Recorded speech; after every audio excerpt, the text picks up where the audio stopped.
Hello, আমি মোহাম্মদ তানভীর। আমি recently HBD সার্ভিসের থ্রুতে আমার ভিসাটা পেয়েছি। I am currently enrolled in TAFE New South Wales and I have got 15% scholarship. My counselor was Hassan Bhai and throughout my journey he helped me a lot and initially Simon Bhai যার সাথে আমি প্রথমে এসে কথা বলেছিলাম সে আমাকে প্রচণ্ড রকমের হোপ দেয় এবং আমার ফাইলটা নিয়ে সে খুব ভালোভাবে কাজ করে, আমাকে আশ্বাস দেয় এবং আল্লাহর রহমতে আমি আমার ভিসাটা পাই।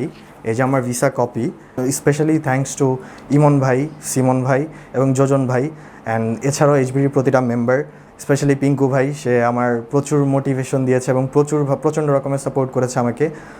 এছাড়া এইচবিডির প্রতিটা স্টাফ যারা আছে তাদের সাপোর্টের কথা আসলে বলে বোঝানোর মতো নয়। সব সময়ের জন্য তাদের প্রতি grateful and thank you so much HBD services. যারা উচ্চশিক্ষার জন্য যেতে চাচ্ছেন অস্ট্রেলিয়ার মধ্যে, বাংলাদেশের one of the best education consultancy হচ্ছে এইচবিডি সার্ভিসেস। আমি পুরোপুরিভাবে তাদের রেকমেন্ড করি। সিমন ভাই এবং অন্যান্য কাউন্সিলর যারা আছে এখানে তারা খুবই প্রফেশনাল এবং আপনাকে প্রতিটা স্টেপে অস্ট্রেলিয়া জার্নিতে আপনাকে সবসময় হেল্প করবে এবং যে কোনো ইনফরমেশন জানা হলে এখানে আসলে আমি সব কিছু পেয়ে যাবো।